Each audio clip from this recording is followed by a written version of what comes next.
Mickey, we're live. Welcome to Facebook. Speak for yourself. I didn't say alive, I said live. How Yeah, are I you pinched doing? myself. Yep, I'm alive. Okay. You're still there?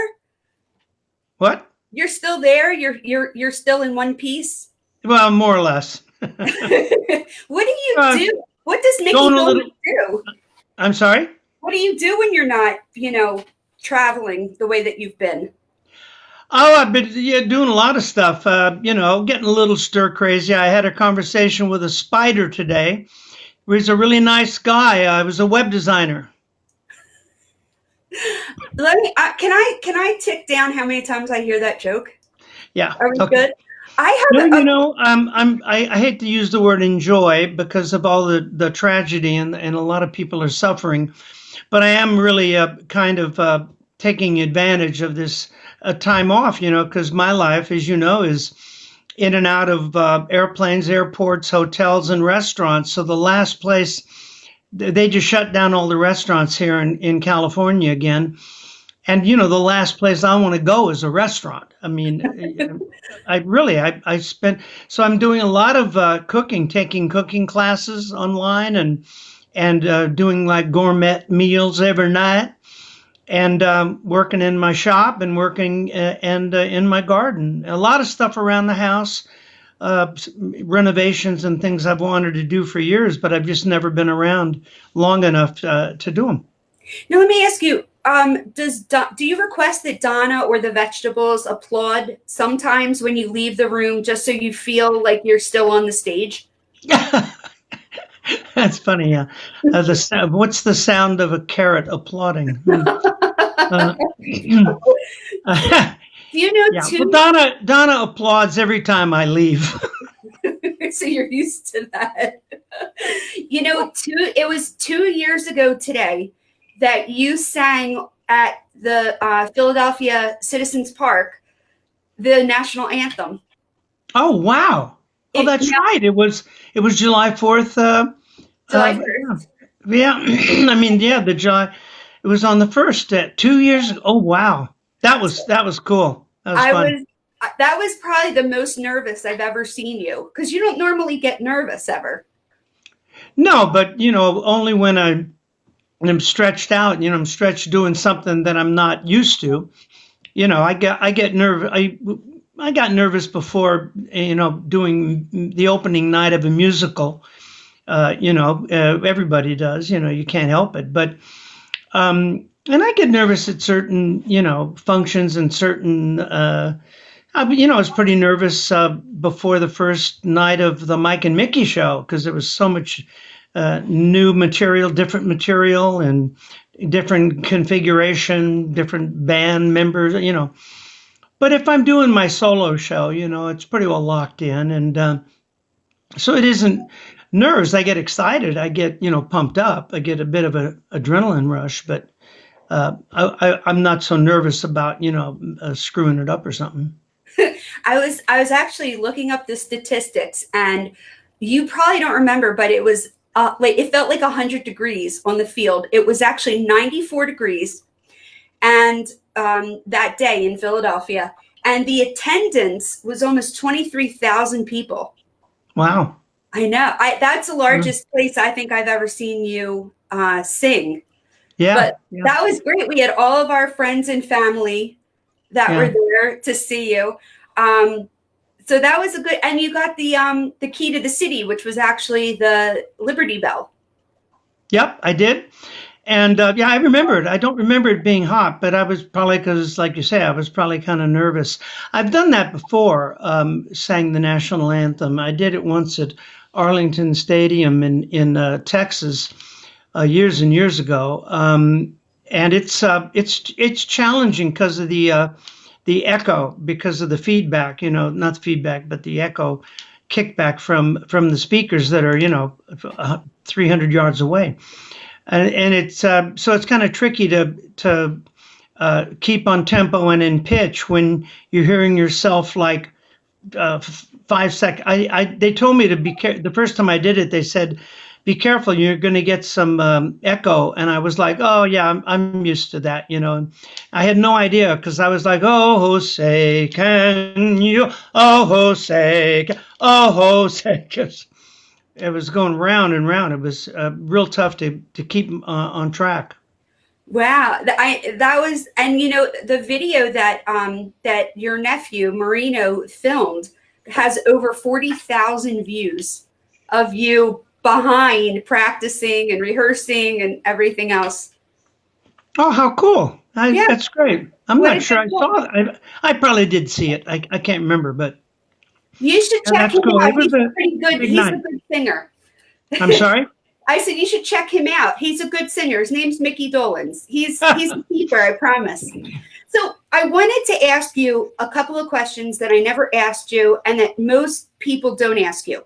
Okay. So the Uh-oh. first, no, no, not that stuff. So the first question I have: do you remember when the Beatles were on Ed Sullivan? Do you remember watching that? Yeah, I've told that story actually a bunch of times. I think I even tell it in my book. I can't remember now, but I've told the story a bunch of times. I was with three or four friends of mine in my car. A beautiful car, and one of my favorite I had, it was a 1962 Pontiac Grand Prix, four on the floor. I mean, it was just so cool, all decked out, so black, black on black. And I can't remember what night of the week it was, but as usual, we were at a drive-in called Bob's Big Boy out here, which is kind of a American graffiti sort of drive-in. And back then, in '60, whenever it was, '63, two, three, something like that, '63.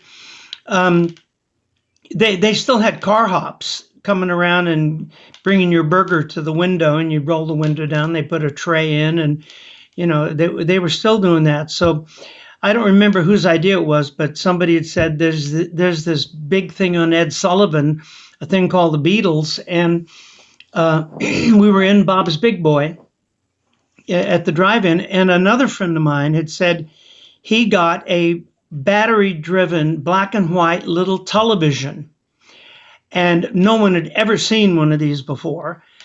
And sure enough, it was a little television with a screen about that big, black and white, and you put it on your dashboard, plugged it into your cigarette lighter, and then you put this on the end of a wire. You put little rabbit ears on the Oh, on the top of your top. car, the old-fashioned television, rabbit ears.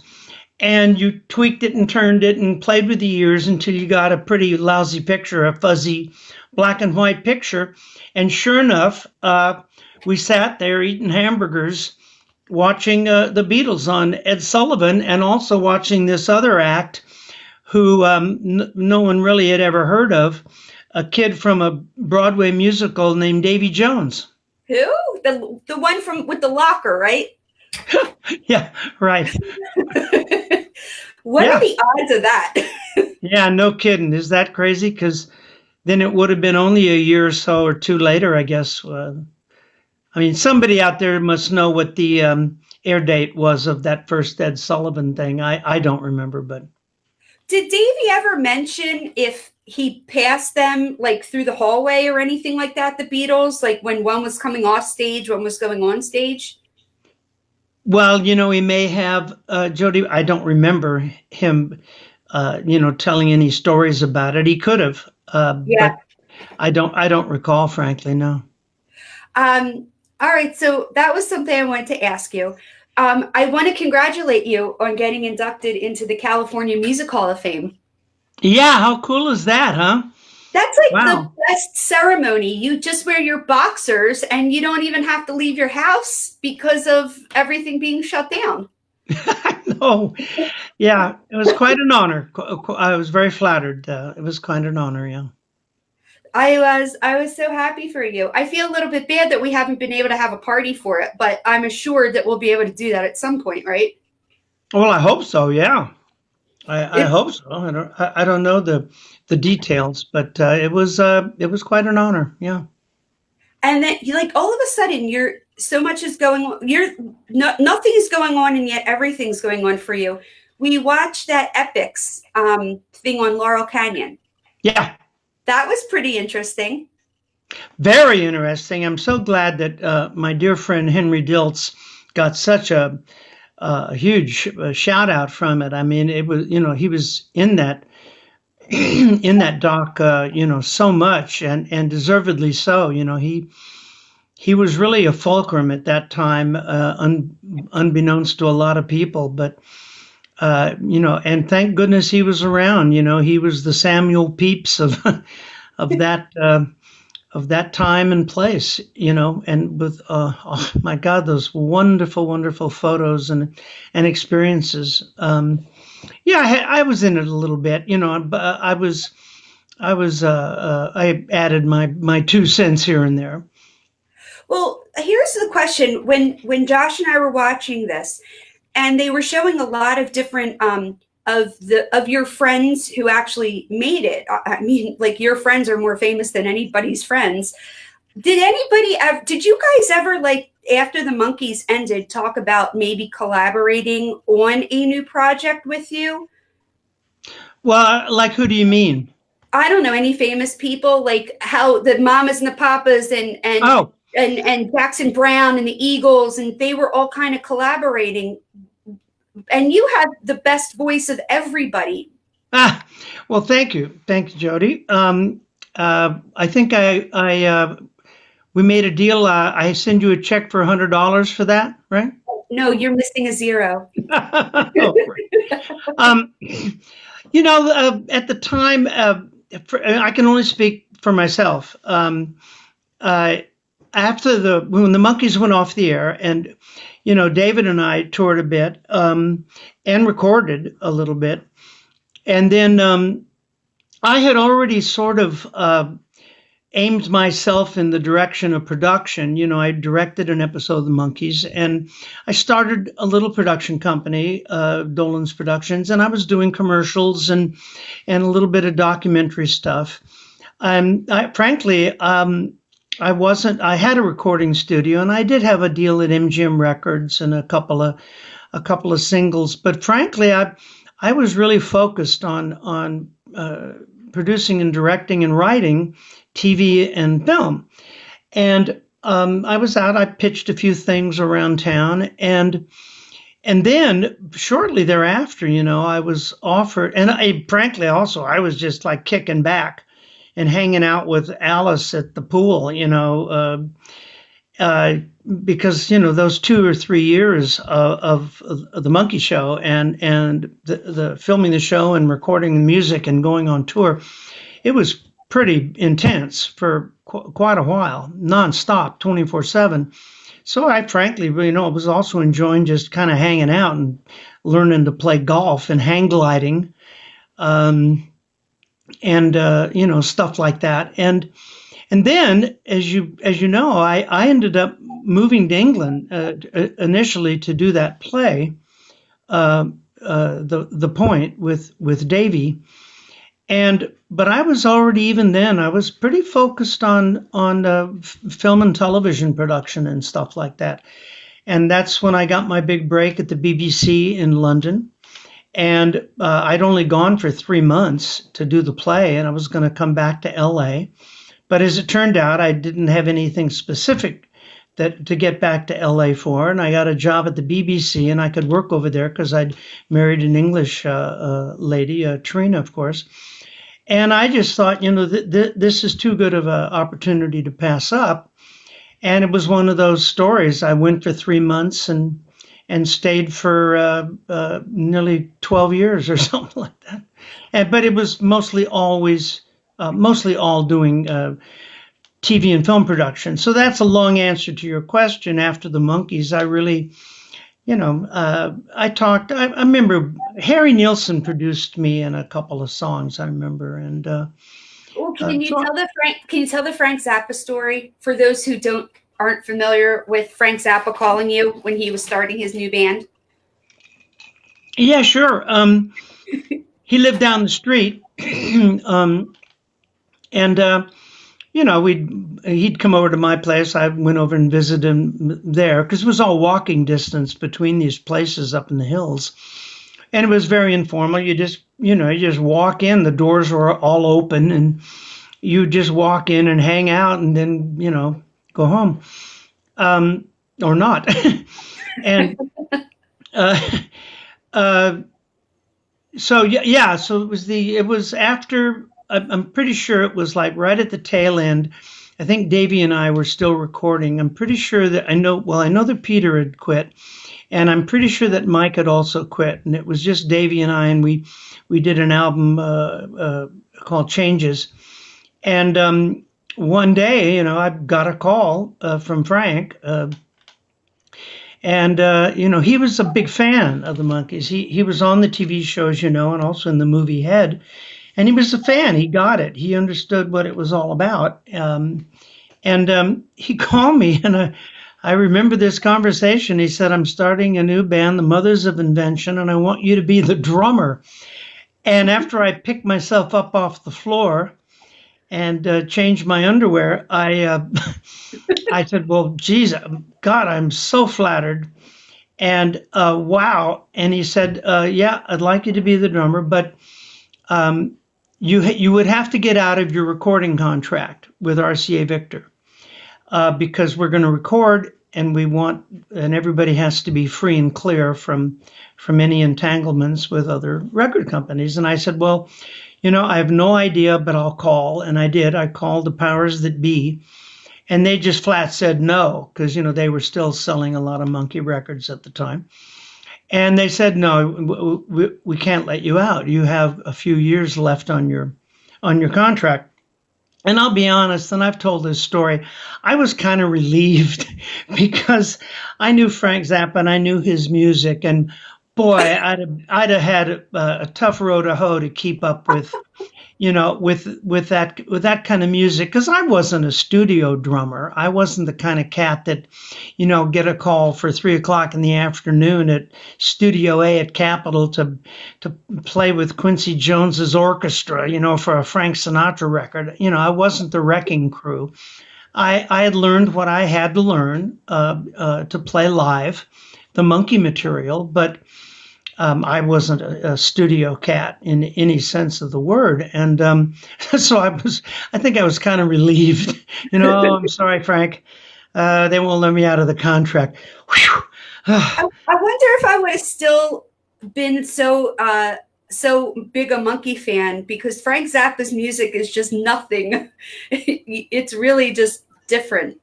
Is that the best word? Well, very. I mean, it's very heavy. It's very he's like the Stephen Sondheim of the rock and roll world, or something like that. I mean, his music is very unique, very jazz, oriented to some degree. Jazz rock, I don't know what you want to call it. I don't know how they define it. But there's very strange time signatures, like normally a rock and roll tune is 4/4, and he would write stuff that's like 7/13 or something, ridiculous, or like Stephen Schwartz, another musical Broadway guy, crazy time signatures and bar lines and stuff like that. But I remember I have his albums. I got I got his albums at the time, because it was quite fascinating to listen to after, shall we say, having a glass of wine. Is that what we're calling it? Wine? Yeah. Yeah. Let me ask you, do you still have, I know that I've read, I've never asked you this, that when you say that when you met Paul McCartney, you brought your autograph book with you. Do you still have that? Urban myth. No, I didn't really. It was, that was just one of your jokes? Metaphorical. I mean, I don't think I did. But it was metaphorical about, really of what an incredible fan I was. I mean, I was, a huge fan from that night at Bob's Big Boy. And then I remember driving around when they hit LA the first time. And I and my friends were driving around Beverly Hills and Bel Air trying to get to the house. There was rumors where they were staying up in Beverly Hills, and I had a summer job at I think I was a box boy at a supermarket or something for a summer job. Wait a minute, you And had a real job before? I'm sorry. You had a real job? Like you had a real job that had nothing to do with entertainment? Yeah, it was when I was going to trade tech to be a uh, uh, yeah, Architect. an architect, and in the summer during semester between semesters, I would I would get jobs. I mean, sometimes I got little day jobs on a TV show like Peyton Place or Mr. Novak or one of those TV shows of the time.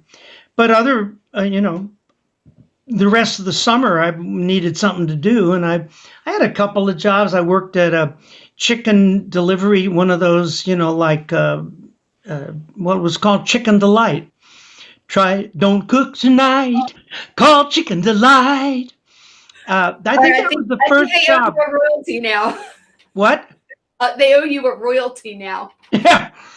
So, Yeah, what you said, that chain doesn't exist, but I think that was my first real non-entertainment job, and I was so proud. I'd already had a lead in a television series, remember, but getting that job just meant so much to me. I was like in the real world, and I think that was my very first kind of real adult job because I was 16 by then. I could drive.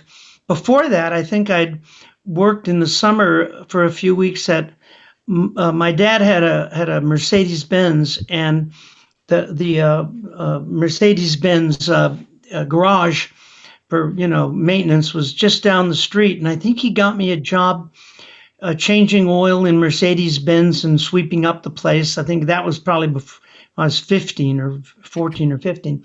But this job at Chicken Delight, I would cook the chicken and the coleslaw and the French fries, and then it wasn't a sit down restaurant. It was just delivery, and we had little Chicken Delight cars. There were little tiny, kind of weird cars, some kind of European thing, and there was a big chicken made out of I don't know paper mache or probably plaster Paris on the top of this little car. And you had to wear a little outfit with a shirt that had a little chicken on it. It's like Pollo Hermanos from Breaking Bad, uh-huh. And you'd make the chicken and put it in styrofoam and get in your little car with a like one ice chest thing, the thermal insulation, and you drive and I would drive around the valley delivering chicken. And I remember once in the valley, the apartment buildings in the valley often would have subterranean garages to save space. So the apartments were on ground level, but then you'd go down a driveway underneath to park and to get into the apartments. And I remember once just hauling and I just was late and I had 5 deliveries or something. And I just took a dive down one of these underground garages. And of course, they were only enough to let a car through. And I just tore that chicken off the top of that car. It exploded into like 100 pieces. Yeah, I think I got fired after that. I'm trying to think how the conversation would go. Mom, the bucket of chicken is being delivered by Circus Boy, and the mom saying, "Honey, get in the house." Or that a year later, the kid's going, "Mommy, the guy who delivered the chicken's on the monkeys." No, honey. Yeah, it wasn't much later, I mean, at the time it felt like an eternity at that age, but if you think about it, it was only at the most a couple of years, because That's I left school. I got out of school. I've told this story too, as you know, but yeah, I took an afternoon off at Trade Tech, one of my architectural classes, to go to the monkey audition, the monkey interview. it just I shows didn't even you. quit school. I didn't even quit school when I got the pilot. So when you really do think about it, how weird Hollywood is that you could be one day delivering pizza and the next day starring on a television Chicken, show. chicken, please, not Okay, pizza. I'm sorry. Chicken. Let's keep it straight here. Keep it legitimate. Yeah. No You know, fake news here, okay? is it okay if I pitch you as the new Colonel Sanders? Because it really, like, I mean, it makes total sense. We can just segue the love of chicken and say, well, he's already kind of been in this business, and we can get you a real good deal for KFC. I mean, I don't think they fry it anymore, so it's perfect. Yeah. So, like I say, it was only a couple of years, I would guess. Maybe 3 years or something like that, and until the Monkey audition came along. I think that's so funny. So I want to ask you, first of all, you have two projects right now that are current. One of them being the Mike and Mickey show. Yep. That I what's really interesting is I personally never like live albums or live music because it doesn't ever sound kind of the way that I want it to sound, the way that it was mixed properly on a stage or on a record. Yeah. And man, this is, and it has nothing to do with the fact that you write me checks. It's really the most amazing record. Yeah, there's Nez's butt. We see that. Nez is back. Micky, it's so good. Why does this sound better than most live albums do? What did you guys do differently? Well, I don't remember doing anything differently because all I do is sing and play. But technology is better, of course, always getting better. It was produced well by Andrew Sandoval and mixed incredibly well by Christian Nesmith. So I think you're probably talking about the overall sound and the mix Yeah. and we recorded from like 5 times, I think, if I'm not mistaken. I don't remember exactly, but we recorded a number of different performances, and so they were able to pick and choose and cut and edit and get the best of every little moment. And like I say, the technology's gotten an awful lot better from original live recordings. I mean, the only other live recording I think that we ever did in any configuration was Live in '67, which Rhino released eventually. And it wasn't intended to be a released record. If you listen to that, it just sounds terrible. It's like, but it's exciting. You get a real sense of what it was like in '67, in those huge auditoriums and arenas and stuff like that. But that Live in '67 was just, the sound guy probably sticking up a microphone in the middle of the auditorium and turning on a reel-to-reel tape recorder. It wasn't intended to be released or anything because it was not multi-track or anything like that. But that's the only other live thing that I can think of that we did as a group. I've done a couple of live things, but most recently is Micky Dolenz live in Japan. Oh, Yeah, why? Are you able to read? I did not receive mine yet. Can you? But Ian Lee was on the other day. I was talking with him, and you do songs that I've never heard you do. Like You Just May Be the One is on there. Can you say some of the songs that are on there? Because I have a feeling a lot of fans aren't fully aware of this record. Yeah, you're right. There is a lot of tunes, and I don't remember. I don't actually remember why, because I was doing this also with a guy named Brian Robertson. I don't remember much about this event. I was living in England. And like I told you before, I was really focused on my directing and acting, directing and writing and producing gigs. And I was working solid. I was like, literally, I'd go from one show to the next. I really didn't have much time off in between. I was doing series and shorts and commercials and music videos and I don't remember. I really don't remember. I could probably read the liner notes, and it would tell me what I did. I was there, and I was told I had a good time. Yeah, to some degree. And I must have just said, hey, I'm in between directing television shows, and I got nothing to do, and somebody must have offered me a solo tour of Japan. I think David had been there as a solo. I think Peter had been there as a solo.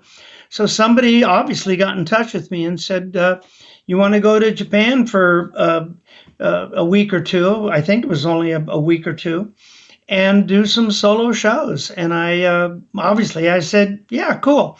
And I don't even remember where the set list came up from. I just must have submitted some songs, and other people would have submitted. But I know things like Zor and Zam are on there. But I had we eventually ended up doing Zor and Zam in the '86 tour and others like that. Yep. But then they had, of course, the incredible. I didn't bring a band. It was incredible Japanese musicians, phenomenal band and orchestras, and they learned all that stuff, note for note. And so I basically just showed up and sang. And I remember it being really exciting. I mean, it was a huge turnout. The Monkees were, I guess, going through a resurgence there too, and it was pretty cool. So, are you able to read some of the songs that are on this record? I can try. Uh, Hang on. Okay. I'm working off. I'm working off the CD, and it's.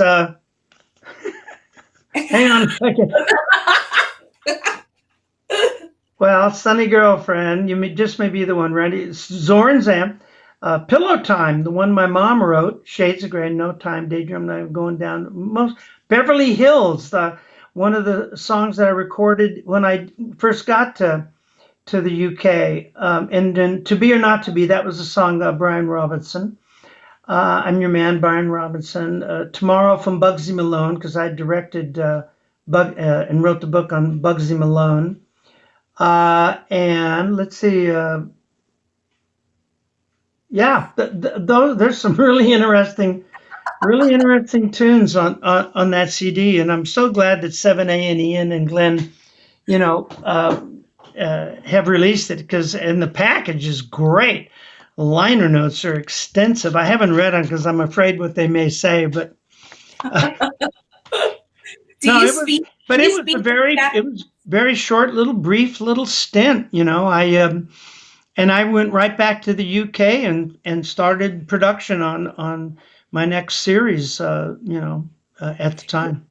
Do you understand any Japanese if they were to talk to you? Do you speak any Japanese? No, no, I wish. I love Japan. I got to tell you, I am a huge fan. I was from the '60s when we went over there as the Monkees and had the death threats and all that. Well, that's got to be exciting. Yeah, right. You know you made Want to it when you wake up did in the that. morning and yeah, it's your 7 o'clock death threat call. Um, I don't know how legitimate it was, but it was enough to keep us in the hotel rooms on lockdown. But it was crazy times back then. But I loved it. Was there somebody hiding in your room one time, like some other musician hiding in your room? That wasn't Japan. But That was was there in England or something that like the guy from the Rolling Stones or something yes, was hiding? yeah. Well, not in my room personally, but in a room that we had booked at the hotel after he got busted, and they figured no one would look for Brian. It was Brian Jones, and no one would look for Brian Jones in a monkey room. So the last place they would look. So yeah, he knew one of the English, I guess one of the English roadies or crew members that were with us on the tour, and yeah, he hid out for a few days, and we hung out a little bit. It was fun. I think the Monkeys excuse is good because we were driving home from one of your shows and it was like 3 a.m. and a cop stopped me and he asked if I was drinking and I said no, and he goes, "Why are you out so late?" And I said, I was at a monkey show and he let me go. Why did he stop you though in the first place? Who knows? He Oh, probably saw three women at night driving backward on. I was trying to make a U-turn in a Taco Bell. It was like a whole thing. But okay. I just immediately went to. I was at a monkey show. Come on, leave me alone, And he's, who are the monkeys? They're like the Beatles, but they're not. That's what I always explain. So here's another question for you. When you went to England and you did Metal Mickey, was that the name of the show or was the character named after you? Oh, no, total coincidence. It's a kind of a long story, and it's not really that interesting, I don't think. I was working like at the BBC and other places, and I had an interview with the head of this company called London Weekend Television, another big TV company in the UK at the time. And the head of entertainment met with me. My agent set it up, and we were just talking generally about stuff, and we kind of hit it off. Similar tastes and ideas, and in comedy. He was the head of comedy, and he said, "I have this." It was like I said, it's a long story, but this guy had invented this, developed this robot. And it was a remote control robot about 5 feet tall or something. And he had an operator run it, a kid that was into electronics. And he would take this robot and go to malls and shopping centers and be kind of like a little, I don't know what you'd call it, just kind of a curiosity, like a mime or a juggler, and because he would be in a little black booth off to the side, and the robot, and he would be the voice, and the robot could hear, and he could hear, and he could run the hands and the eyes, and it could roll backwards and forwards. And it was this little curiosity, and he would go to, like I say, go to public places and roll around talking to little kids, like some robot at Disneyland or something. And I guess this guy at London Weekend Television, and the robot's name was Metal Mickey. And the guy at London Weekend, I went for the interview, and he said, "Do you think we could develop a series around this robot?" And I was like, "Yeah, it's cool. It's kind of like a Mork, Alf, or a Mork and Mindy, or it's a typical kind of put a little bit of magic into a domestic situation. Is a classic kind of theme." And I said, "Yeah." So I met with a guy that owned the robot and was the voice of the robot. He was kind of like Metal Mickey, a guy named John Edwards. And we started developing an idea for a series. And I was producing, and I was going to direct, and I hired a writer, and we started meeting and having, script conferences. And we got a pilot. Actually, I don't think it was a pilot. I think they ordered like 6 or at least or something like that.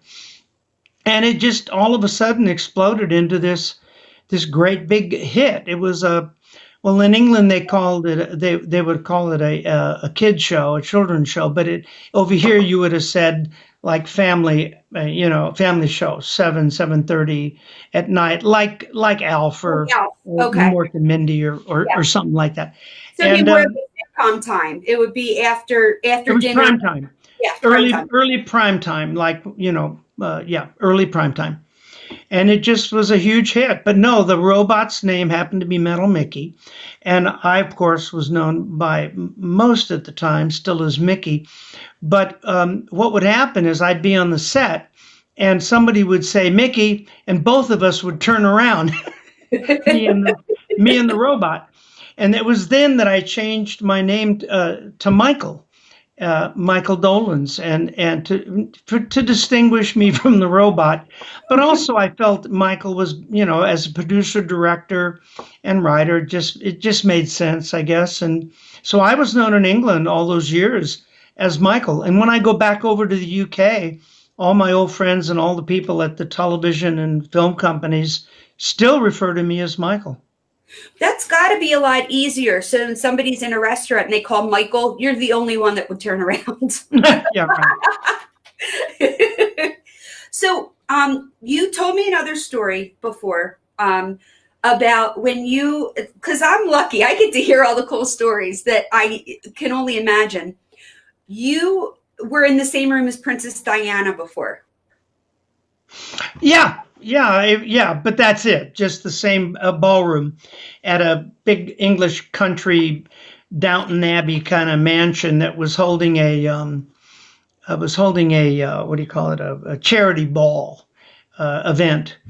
And she did a lot of charity work, and it happened to be in the area where I lived, and I don't remember how they got a hold of me or in touch with me. Probably some mutual, people in the country. We were living in the countryside at the time, and yeah, it was to raise money for some charity, and she showed up. Uh, with I guess it was just a escort, or it wasn't Prince Charles, because I'd met him a couple times playing polo, and Right. also yeah, horse doing horsey stuff, and but he wasn't there, and she was just there, as might have been for her Princess Trust, I don't know, and I was in the same room. I did not meet her officially because you weren't allowed to just walk up and go, "Hey, Di, what's happening?"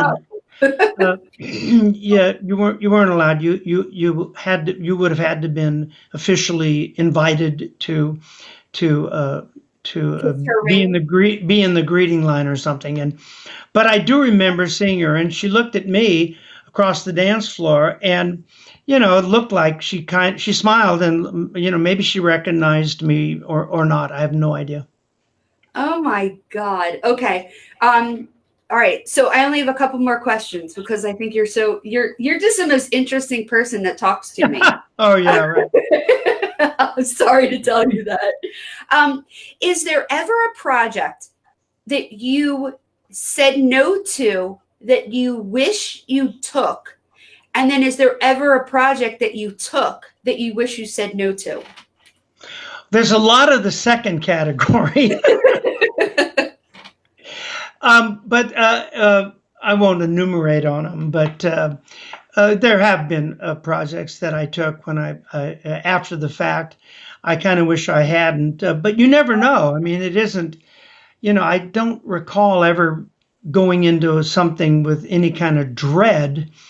Um, the But as far as uh, not taking something and wishing I had.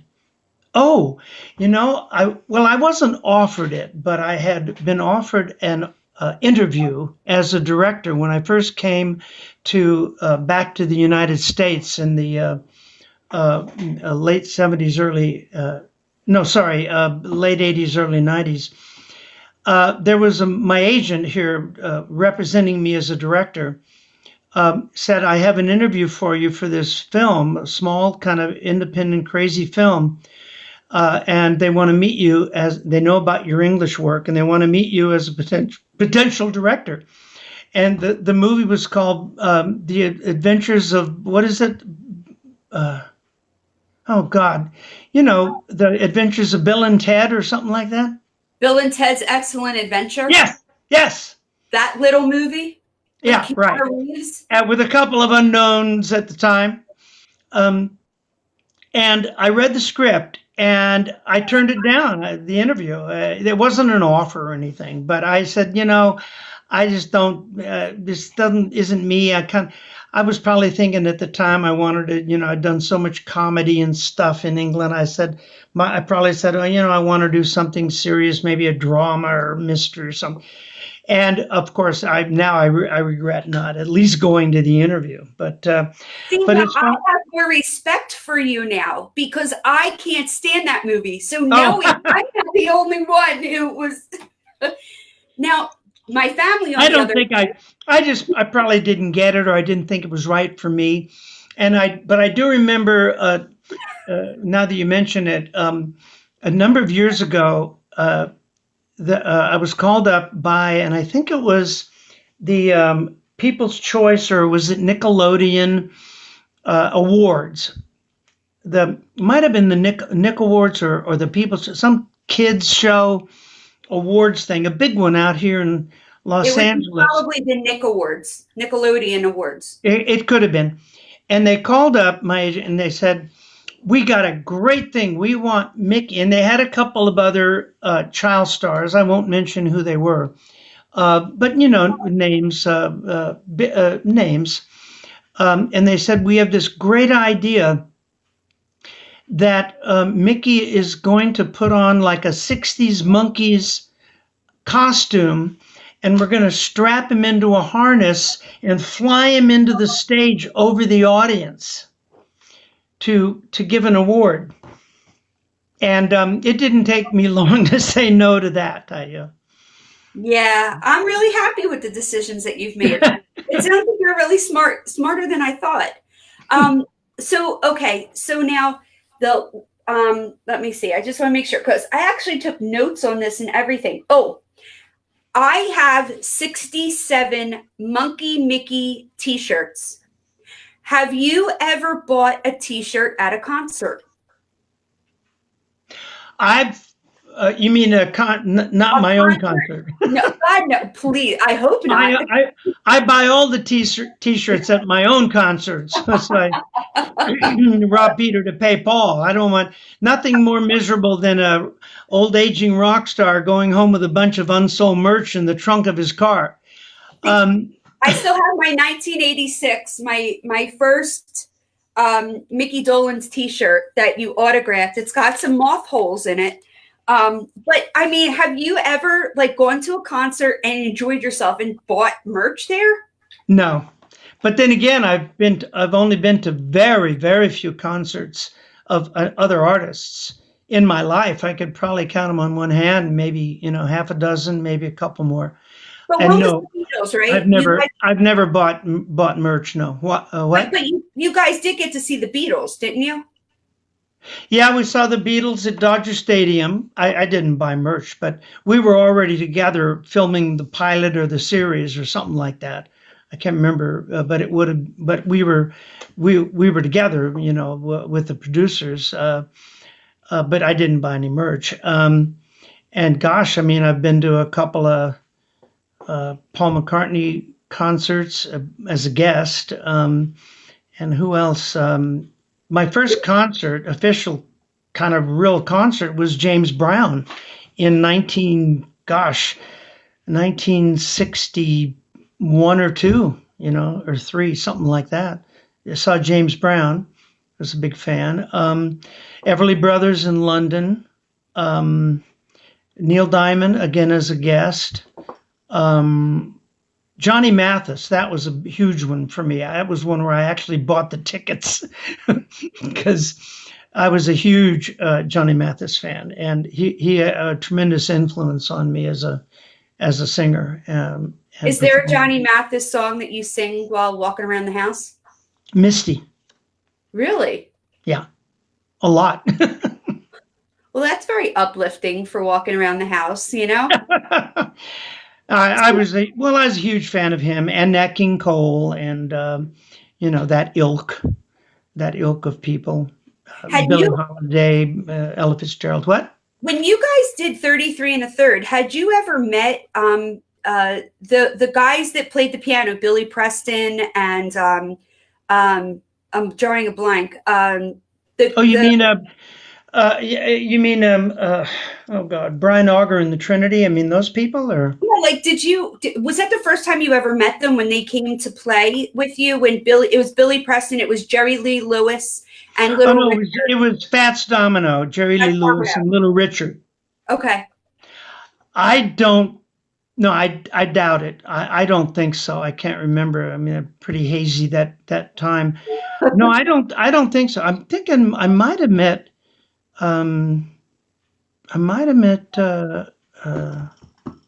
Jerry Lee Lewis. I can't remember. It's a good question. But or Little Richard, or maybe Little Richard I met. Because he turned out to be Little Richard was a fan. He showed up at a few shows of the Monkey shows in later years. No, we hadn't met any of those people. They were all cast and by the producers and the director. Does it ever surprise you when you find out who's a fan of yours? Yes, it does sometimes. Yeah, that's a good question. Yeah, it does. You know, and because you never know. But these days, with people able to connect all the time through, social media, uh, often. I mean, it happens. Almost regularly that Donna, my wife, will because she monitors and looks at all the stuff, and then we answer things and check out who's writing what and stuff, and she'll say, oh, hey, guess who just wrote you is a big fan, and I was like, oh wow, well, that's cool. I think the last one you told me was Richard Marks. Yeah, yeah, I was looking at the stuff and ran across his name. Yeah. It's just crazy. So I mean, obviously this COVID thing has put everything on hold. But I mean, we're still expecting that we're touring next year and karaoke will come back at some point and Comic-Cons will come back at some point.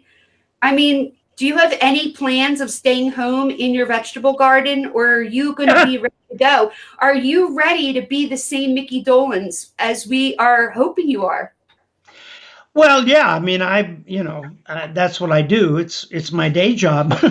And I said at the beginning of our chat, I'm enjoying this time off. It's very different for me to have this length of time. I mean, in the last, I don't know, God, 15 years or more, I don't ever remember having more than a few weeks at the most. Where I wasn't catching an airplane or going somewhere or doing something. So I am kind of taking advantage of it, but I'm ready. I mean, I'm ready to get back. But it has to be under the right conditions. I mean, that's what we're all saying. Everybody is there. It would be just folly and very dangerous to try and open it up and get back and do all that too soon. You see what's happening right today in Texas and Florida and here in California. It's not good. So I'll leave you with that. Please, everybody, be careful, be safe, stay at home if you can, and practice all the protocols that everybody's recommending, because it's pretty nasty out there.